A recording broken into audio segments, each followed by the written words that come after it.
Kenya is a country filled with rich cultures and beliefs. East African country has many tribes and each tribe has its own beliefs.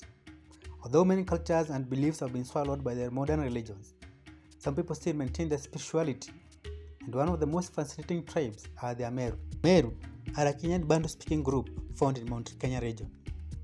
Just like many cultures and communities around the world, the Ameru are a centralized form of worship and governance.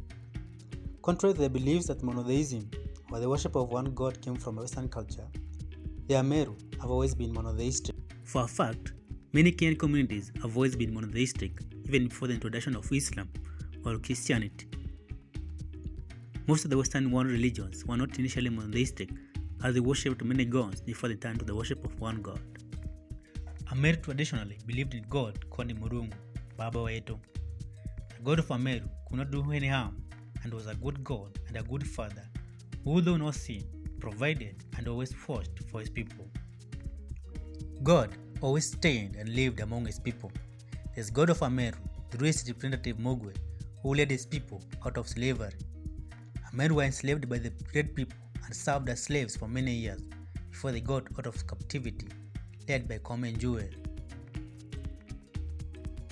God equipped this man with courage and strength for the task, and his people were delivered to the present land. Among the Ameru, they believed in spirit called Nkoma. Notwithstanding the importance of God, they also believed in spirit. In the spiritual world, there were three spirits: spirit ancestors, evil spirit, and spirit protectors. The first spirit were those of physical ancestors, Jojo, who kept the same trait of the person when they were alive. Interactions with ancestors were possible, and libations were made. Libations were made by dropping some food to relieve the hunger and quench their thirst. During feasts, celebrations, rituals, the Ameru poured the libations of beer, saying, Jojo Kundeni, spirit drink. Libations were also made to appease this spirit of misfortunes, such as accident, sickness that possibly occurred in the family. Evil spirits were akin to supernatural forces.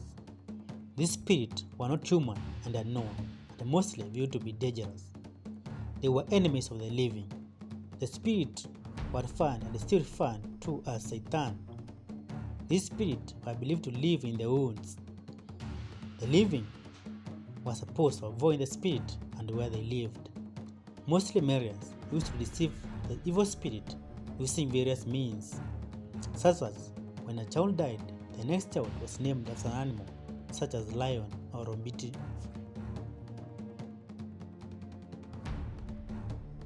The final spirit among the Ameru was called the spirit protector, and among the Gembe is called Indato, an animal associated with rain. It was a taboo to kill it. Among the Ameru, they had prophet and diviners. The traditional spiritual leader was called Mogwe. Sadly, the title and tradition has now disappeared because of the influence of modern religions. Mogwe served as a prophet and the spiritual leader of the community.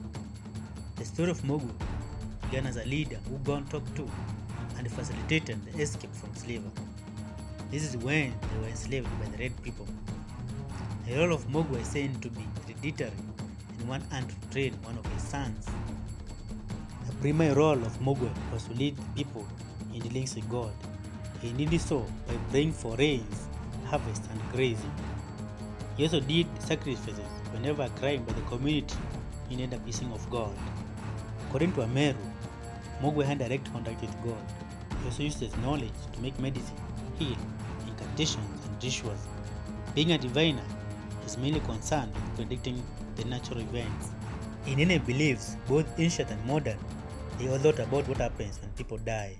And for Ameru, if a good person died, the Ameru said that may he sleep where there is endless rains.